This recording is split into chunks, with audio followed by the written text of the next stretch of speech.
know this is this video is late, but I've been going through some stuff. Had a stomach virus, and if you live on the East Coast and you didn't have a stomach virus this year, consider yourself blessed. The second thing is I've been losing my voice, so I'm gonna try to get through this video, and hopefully everything will be good.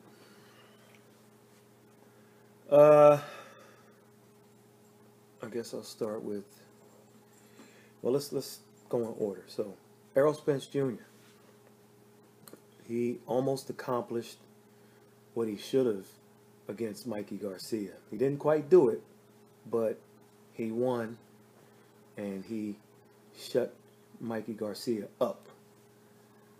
He did what he needed to do and what he should do against a smaller guy. The fight itself was a major disappointment. And for your new listeners here, sorry, this isn't my my real voice, but the fight was a major disappointment. Disappointment from all sides on this one. First of all, Mikey Garcia sold fans a bill of goods. Did you guys see his game plan? You see the game plan he had? Well, during the fight, neither did anyone else. He had none. Seriously, the plan that Team Garcia had was to catch and shoot. And they did this based on prior videos they saw. Catch Spence Jr.'s jab and shoot his counter. And that was the wrong plan. Because if you have a good jab, no matter how much of a height and reach deficit you have, or in, let's say, a Robert Easter Jr.'s case, no matter how much of a height and reach advantage you have, you use it. That's rule number one. That's the first punch you learn when you go into a gym or wherever and you want to box or you want to pretend or just learn how to fight. The first thing they're going to teach you is how to throw a 1-2. So the 1 is the jab. And you see guys with height and reach advantages like, I just said his name, Robert Easter Jr., not use it. And the rounds Robert Easter uses it, if you go back to his fight with Richard Comey and what's the other guy's name? Slipping my mind right now. But if you go to his fights and watch the rounds that Robert Easter Jr. used the jab, he looked like Tommy Hearns in there. I mean, he looked unbeatable. Vasily Lomachenko is probably the greatest boxer I've ever seen. But his arms are basically shorter than just about every opponent he's faced.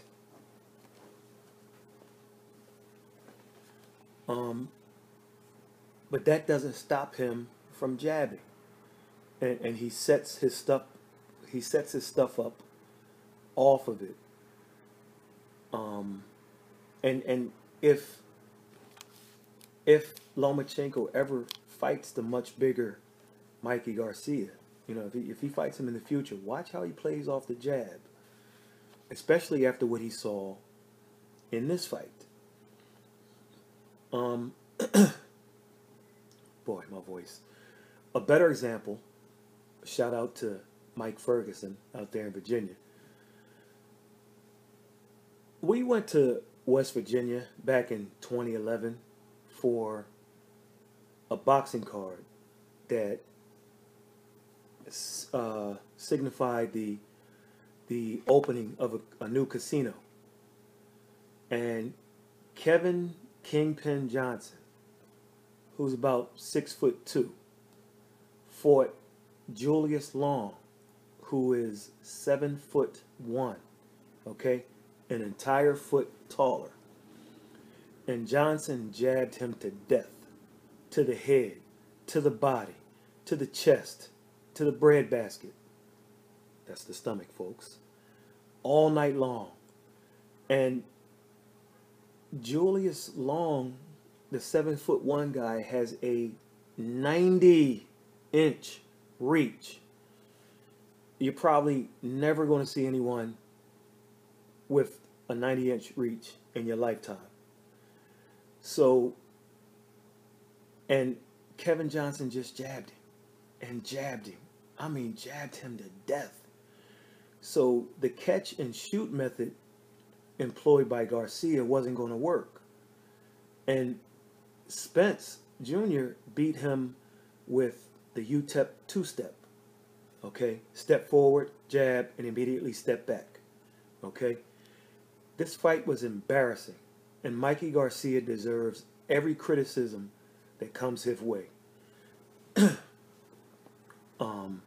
If Yahweh, or God, as people say, gives you a gift, you use it. If this was some run-of-the-mill guy like Carlos Ocampo or Phil O'Greco, then okay. But you are a world-class fighter, and to show up and perform like Mikey Garcia did is inexcusable. No jabs, no offense, and for that matter, no defense. He couldn't stop anything coming at him. And his performance was poor.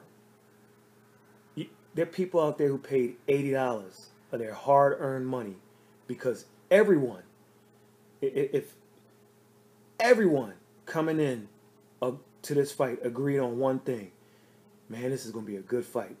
And then 40,000+ fans came in. And what did we get? You know, if Mikey Garcia would have brought some heat, people would have left that stadium giving him his due. But this guy brought nothing. He had a couple of moments like when they interviewed his brother in the middle of the fight and asked what Mikey needed to do. He got inside. He backed Spence to the ropes and put him in position to score. And Robert Garcia, it was like the timing was perfect. He's like, that's what he needs to do right there. And then he did nothing once he had position. He let Spence Jr. off the hook. And people say Mikey was looking for the perfect shot to land. And that's what the problem was. Whatever. A world-class fighter, undefeated in 39 fights, but who's world-class skill-wise. He owes the fans, especially in a pay-per-view, a better performance. You know, Spence held up his end. Well, for the most part, he won. But Mikey let people down. I mean, he sold you a bill of goods. And while everyone is celebrating Spence like he did something supernatural, those same people need to call Mikey out. Fans, media, and fighters. All of those bullshit, and I don't like to curse, but you got to call it. All of those bullshit videos, how you transform your body and how you've been sending much bigger sparring partners home, meant nothing. And Mikey Garcia isn't the only one at fault. Robert Garcia didn't give me much of anything. Meanwhile, and then Spence Jr. went round after round, UTEP two-step, jabbing and stepping back.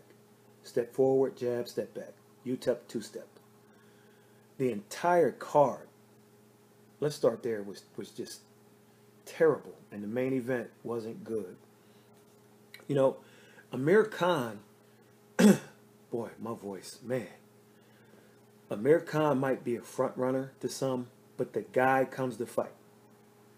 All right? I mean, he was caught cold by Brady Prescott. All right? So let's discount that fight. He just got caught cold.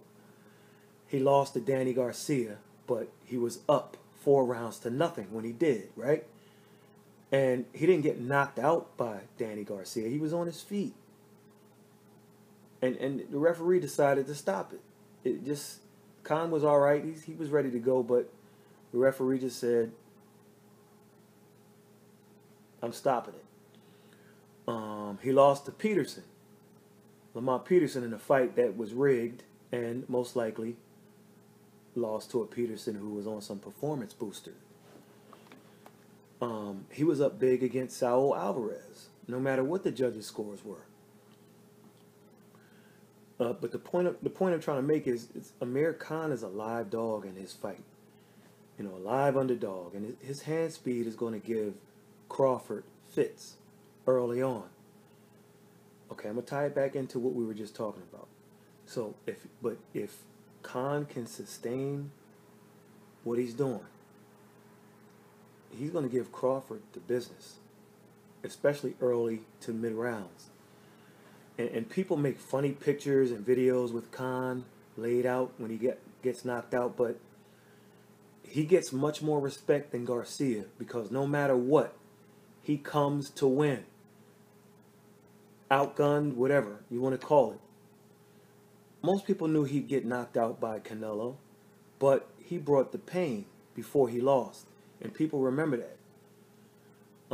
He's going to try his best, and he's coming to win. You love him or hate Khan, and most do. You got to respect the kid for how he fights. Mikey dared to be great. That's all you heard. So Amir Khan didn't. Guillermo Rigondeaux, before he threw in the white flag, didn't. Kell Brook, before he got his face rearranged by G, he wasn't daring to be great. Mikey doesn't do one thing great. He doesn't have the athleticism and footwork like a Roberto Duran. A guy who came up 2 weight classes and beat Ray Leonard's ass, like we thought he was trying to do with Spence Jr. Mikey didn't. He doesn't have speed or incredible angles like a Manny Pacquiao who did things that will never be done again. Mikey didn't have Ray Robinson like power or craftiness, and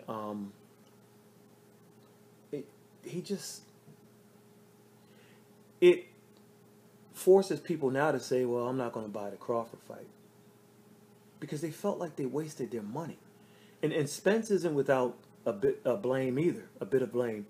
98% of those who picked Spence figured he'd win by knockout. So they were wrong. So he stopped Kell Brook. He stopped Emmanuel Larte. He stopped Leonard Bundu. But he can't stop a guy who is a lightweight and who can't stop or block your punches and isn't punching back. Why not? Well, my theory, and it's not going to be popular with anybody, but I think the strict VADA testing is going to expose a lot of fighters. Spence couldn't muster up enough power to finish a lightweight, and Garcia couldn't move at all. And I think VADA, when done correctly, exposes guys. Garcia, I don't know, he just couldn't move, but it was strict VADA testing, and these aren't the only two. When VADA is on its game and it really tests these guys, and I'm not talking about the clean boxing program. I'm talking about VADA testing. The clean boxing program is just a random lotto, meaning you may get tested 0 times in a fight. You might get tested once. You might get tested 50 times, but you don't know. Allegedly, people don't know. But so now people are asking if Spence Jr. is #1 pound for pound after this. Based on exactly what? Beating a lightweight who came to work and left his ID home? No. Pound for pound lists don't work like that. They don't work that way. unless you do something superhuman, then the number one guy has to lose, then the number two, and so on. The only problem I have with Spence right now is the same one I have with Keith Thurman Jr. Don't call Manny Pacquiao out. Not only is the guy 40 years old, but he's even smaller than Mikey Garcia. No. These guys at welterweight need to fight each other. Crawford, Spence Jr., Thurman Jr., Porter, whoever else you want to fall in line with. They need to fight each other. Don't call the old men out. Don't fight the small guys. Or move up a weight class. Most of these guys are bigger by one class or two classes than they should be. But they water down and then become weight bullies on fight night. No. The fights have to be made.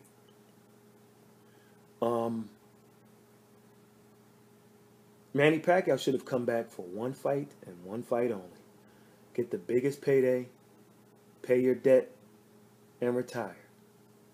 Or win and fight a trilogy. And we know who that fight is with. So, we'll see. Spence should fight no less than Thurman, Porter, or the number one guy at the weight, Terrence Crawford. If Spence Jr. doesn't fight another champion, at worst, it should be a Jeff Horn or a Sergey Lipinets, excuse me. But these guys they gotta fight each other.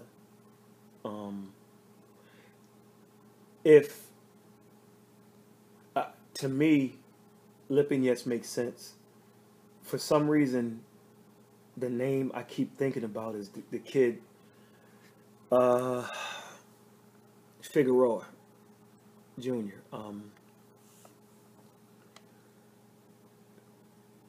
We'll see. But Spence Jr. has a decent market right now, at least on paper. Porter says he wants to fight, or at least appears to. That's cool because it's a unification. Porter will come with pressure, so that will be a good fight. Porter's not going to, excuse my language again, he's not going to fuck around and collect a check and just roll over like Mikey Garcia. I mean, Mikey, you got to fight like Amir Khan. Look, you win some, you lose some, but you go out there and you try to win. And if you don't, that's fine. People are going to respect you, but the effort you gave in the Spence Jr. fight, you're on the do not trust list right now. Yeah, I'll watch you for free, maybe, but you're on the do not trust list. So Porter, if he fights Spence Jr., that'll be a good fight. Errol Spence Jr., watch your face, buddy, because Porter's out there playing free safety when he fights. And plus, it's a lefty versus a righty, so I sense a headbutt is a coming. It's a coming. Crawford also wants to fight, and so Spence will open as the favorite against Porter or Thurman, or basically any welterweight not named Crawford. Don't know how the line would start. It might start at even money. I don't know if that fight ever happens. But those are some options for him. And then for Garcia, who knows? I mean, here's a guy that's made questionable decisions in his career. So this isn't new. I mean, I guess he'll settle in at 140 with options at 47 if something else comes up they like, something they like presents itself. But right now, he's on the do not trust list. Hey man, I see something. I see something. Yeah, right. So, Deontay Wilder turned down a 3-fight, $120 million deal to fight on DAZN. Can anyone guess why? Now, people throw out the words like loyalty. Some people call it a duck. I mean, it was a duck when AJ rejected that fake offer, which got exposed in a nice video. Um, well, not it was a funny video, but it pretty much caught Shelly Finkel and no, it caught Frank Warren and what's the guy from uh, Showtime who I wouldn't trust around my kids, if I had any. Um, the Steve. No, what is his name? Well, anyway, Espinosa. He's saying no, it's this way, and then Frank Warren is like, no, it's the other way, and I'm like, well, which one of you guys are telling the truth? And it had to do with the big offer, the email offer that they sent Joshua. Anyway, so people throw the word like loyalty around. That's why Wilder's not doing it. Loyalty. Let me tell you something. For a guy whose biggest payday was $2.2 million against right before his last fight, which was $4 million, and you're telling me I fight 3 times and I get $120 million? Let me tell you something. There isn't that much loyalty in the world. I'm going to tell you exactly why he turned the $120 million down. Bottom line is this. If I went to my advisor and I asked him why I'm turning down all that loot at soon to be age 34, and my advisor didn't have a great reason, I'd fire my advisor. Unfortunately, the contract he has them sign makes it nearly impossible to fire him without sitting out 2 years like Mikey did with the Bobfather, which was, in my opinion, a mistake. Because the numbers were adding up for him right as he decided to sit. Anyway, Alan Heyman can't let Wilder go. And that was a memo he got from Showtime and Fox. Alan is getting too much money from Showtime and Fox in this new deal, this new TV deal he signed, that he's getting too much money to let Wilder go. He can't. Now he can afford to lose a Porter or a Lamont Peterson, but not Spence Jr. and definitely not Wilder. So that spells doom for Crawford, who, unlike Porter, Manny, and Thurman, actually has Spence Jr. as #1 on his fight list. It also spells doom for Fury and AJ. I say shame on Shelly Finkel. Shame on Shelly Finkel and Alan Heyman. Let Deontay get a deal where he fights the first 2, Brazil and AJ, on DAZN. And if there's a rematch with AJ, then let Showtime pay-per-view do it and call it a day, or something like that. But don't leave the dummy hanging. I mean, you have to adapt to the landscape. If AJ gets $32 million to fight Miller, and Fury gets his $103 million over 5 fights, then Deontay wins. Because he's going to get the same amount of money as Fury, plus an extra $17 million for 2 fewer fights. Okay? So he's getting $120 million to $103 million, and my fight deal is 3 fights and not 5, like Fury. So it's not a long-term deal. It's 3 fights. I'm sick of it. I'm sick of it. I said a long time ago, Heyman negotiates the best deals not for his fighters, but for himself. Here's history repeating itself again. It's come to fruition. So, in a sense, Deontay Wilder's betting on himself. And that's fine if it works. If it does, maybe they'll get more money. But this is a Shelly Finkel move to get back as much of his initial investment as possible. But I'm not sure how much he cares about the fighter. And we learned that in the Jay-Z and Pritchard Colon tragedy. The Colon family is still waiting for that call, Jay. What's up? Pick the phone up. Best wishes to Wilder. I mean, I kind of feel sorry for the guy. I mean, I hope it works in his favor. And then to add insult to injury, if the return of Vladimir Klitschko isn't an April Fool's joke, then it makes Wilder's decision look worse than it already is. And I tell you why. Some sites are saying it was an April Fool's joke. Other sites are saying it's still going down. Deontay's decision just took another bad turn if the Klitschko thing is legit.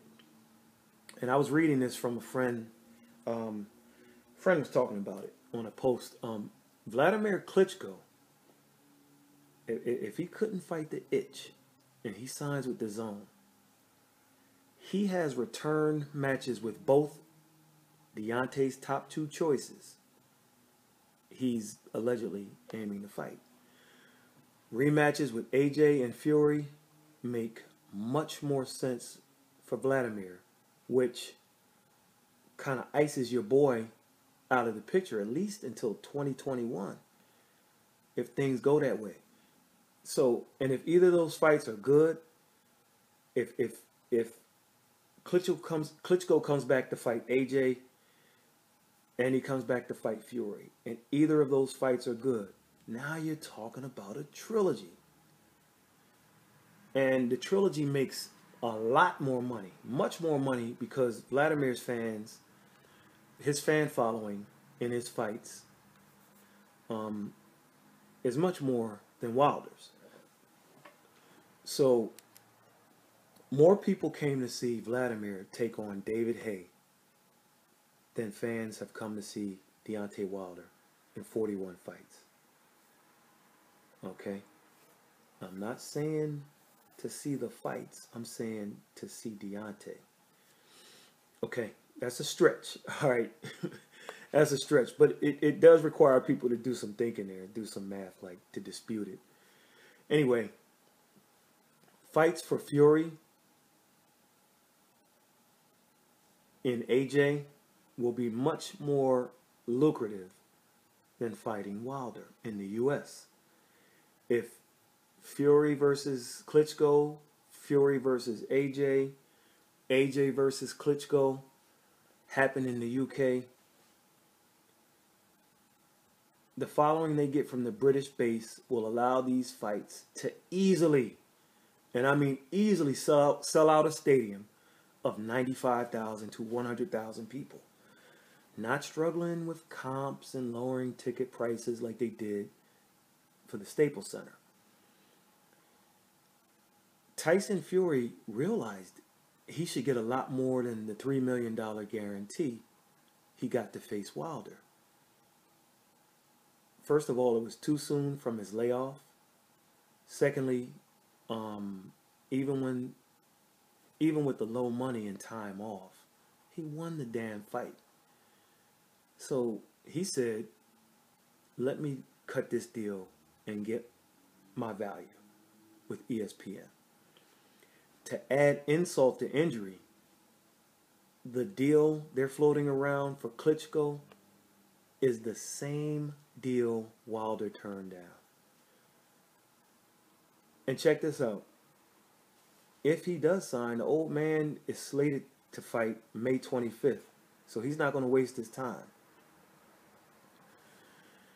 Listen, if the round robin that was supposed to be AJ Wilder and Fury now turns to AJ Klitschko and Fury, they could tie this thing up for 2 years without Wilder getting a sniff of anything. And he made a comment about using the same people Mayweather used. That's flawed. First of all, he let Shelly Finkel and Alan Heyman shoot too high of a monetary uh, value to fight AJ. Secondly, Floyd had dance partners. Wilder has none that will justify Floyd type money if he doesn't fight AJ or Fury, or Klitschko for that matter. Thirdly, instead of his team saying, Deontay, you aren't worth $100 million for one fight, they let this happen. And then remember, Floyd needed a win over Oscar De La Hoya to start getting over $20 million per fight. That's my man was talking on Facebook. So all the major names jumped on the plane while Deontay is just watching the plane take off. Let's move on. So after I got rid of my little stomach issue, still didn't had half of a voice like I do now, and doing a 40-minute video, or however long this thing is going to be, is not going to help, but I'm alright. I have a voice, so that's good enough, even though it's not my natural. I did make it to the Lamont Peterson fight, and I'll just say this about Lamont. I wasn't his biggest fan, but Lamont wasn't the best. He wasn't the worst. He wasn't always honest with the failed drug tests. But somehow you found yourself pulling for the guy. He took a beating against Lipinets. And to be honest, I think Lamont was going through the motions before the fight, like in camp. To me, it seems like he just mentally checked out during that time off. I wish him well during his retirement, if he stays out for good. And his story is a story of redemption, of perseverance.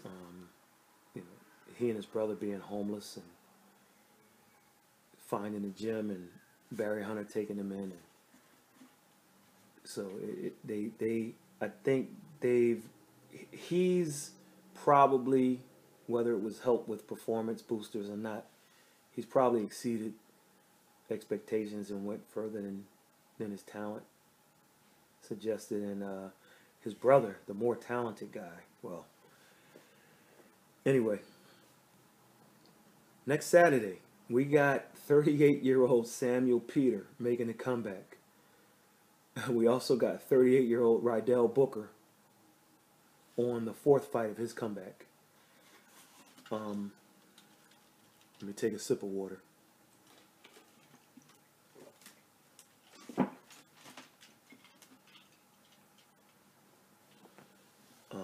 As I stated, Lamont didn't have a lot, but he worked hard, overcame that homelessness, and wound up a champion in 2 weight classes, albeit one title coming under very dubious circumstances.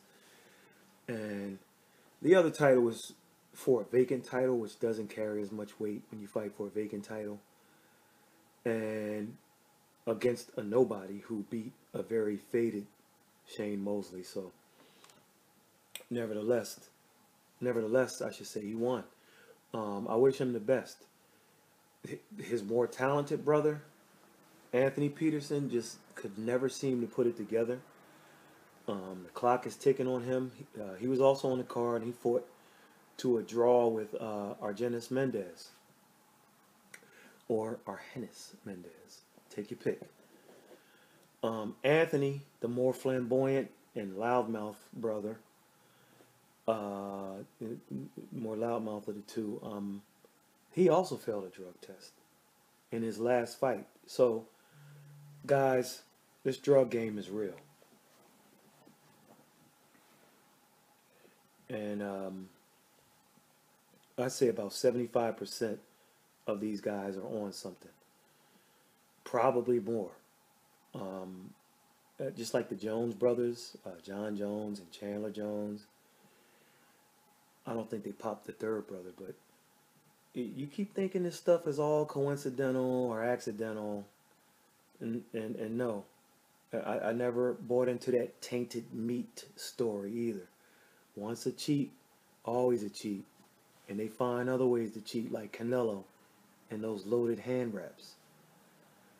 And if Vegas allows stacking, then Daniel Jacobs needs to stack also. He'll already have to win 9 rounds to get out of there with a draw. Maybe. Might not give him that.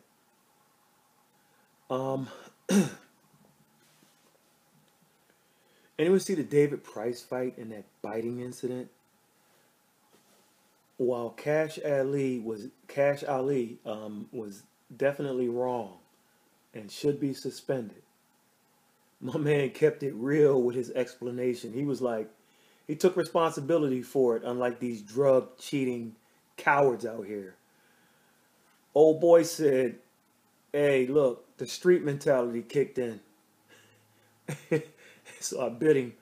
And I mean, who could argue with him on that? I mean, the man told the truth. But the ironic part about it is he was doing his best work of the fight in that round. Anyway, let me wrap this thing up. So, what's coming up? All right, we'll be in Atlantic City. I'll be in Atlantic City next Saturday. We have the Claressa Shields and Christina Hammer fight. All right. I'll more than likely go to that one. Now, they're trying to shove women's boxing down our throats, but this one is acceptable for sure. Shields is bigger than anyone she fights, so she has to come down to middleweight for this unification. So all the good fights for her are from women 1 to 3 weight classes below her, and that's a shame. But she has to. She's more of a super middleweight, and she fought my girl Tori Nelson at super. So she has to come down to middleweight, which she's done before. So it's nothing new. And but it's a shame because she missed the Ann Wolves and the Layla Ali's and such. And but this is the best it can get. So hopefully it's a good fight. For Shields to win, she has to get off to a fast start and then maintain the intensity, because somewhere in the fight there will be a momentum shift, and there'll be a momentum change at some point. And then close strong. If Hammer can withstand the early onslaught by Shields, who likes to start quickly, and then makes her understand early that she'll counter what's coming, this could be an interesting fight.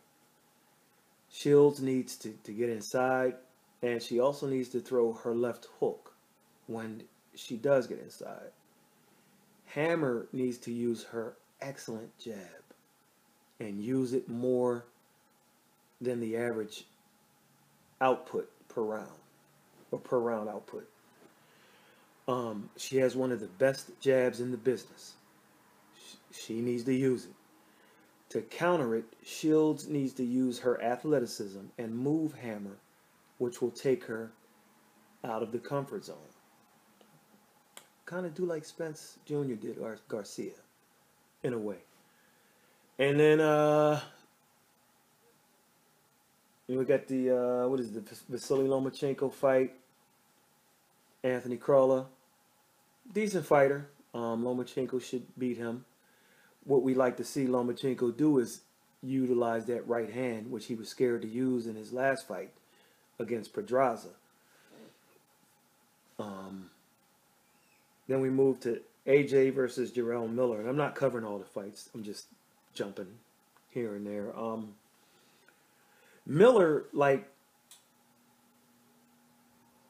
other guys, has a chance in this fight for a couple of reasons. Number one, Anthony Joshua just can't seem to avoid the right hand enough for my liking. I mean, he's gotten better, but he has to keep improving.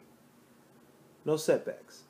Secondly, somewhere between the 5th and 8th rounds, AJ gets tired, and that's where people need to go to work.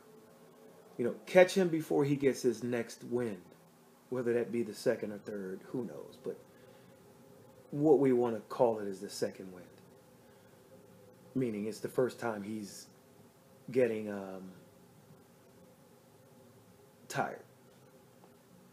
While Baby Miller doesn't have the best power, he throws a lot, a lot of punches for a big man, and has better stamina than most guys over 300 pounds. I mean, that's his shot. Those are his throw the right hand. Sometime between 5 and 8, when Joshua starts to slow down, go to work. And catch him before he gets his next win, and then just shoot your load, man. He throws a lot of punches for a guy so big, man. It's crazy. That's about it. I'm gonna cut it off right here. Do some videos, do some more stuff later on. But once again, there's no bias here. I mean, if calling it the way it is bias, well, then call it what it is. All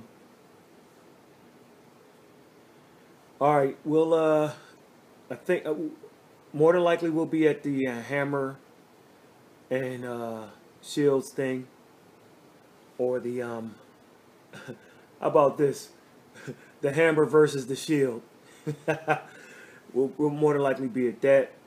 We'll be at the we'll be in Vegas for the Jacobs Alvarez thing. We'll be in we'll try to get to this AJ and Miller thing. I got a representative going to the Lomachenko fight and covering it for us out there, so that's good. Ramon, make sure you take pictures and get some interviews, bro. What else? Something else I was thinking about going to. Well, if Golovkin fights in New York, we'll try to get to that. Something else. If Wilder fights in New York, we'll try to get... I'll talk about this in a separate video. And also, Julian Williams takes on Jared Hurd. It's a title fight, DMV. And I'm in New York, going to the Knicks game Sunday. And I got some business to handle in New York on Monday. So, yeah, but there's a fight in Fairfax, Virginia. Jared Hurd defends against Julian Williams. I think that's a good fight. I think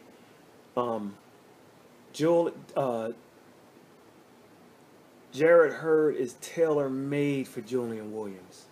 You hear me? Tailor-made. It's just that Jared Hurd is going to be 180 plus pounds on fight night. And so that's what you'll see. Julian Williams can box. He will box Jared Hurd up. But then Jared's going to keep coming forward, and he's going to start putting that weight on it.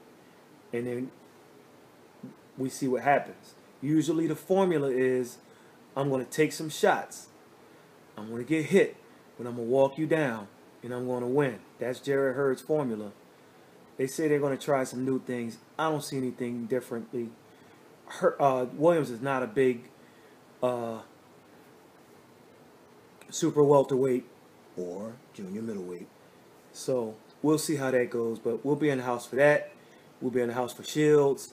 We'll be in the house for Golovkin if he comes. We'll be in the house for Wilder's thing. We'll be in the house for AJ. More than likely for the AJ versus Baby Miller. And then we'll be in the house for the Loma Crolla. And oh shoot. And and Crawford. Oh man, I'm all over the place. I'm sorry.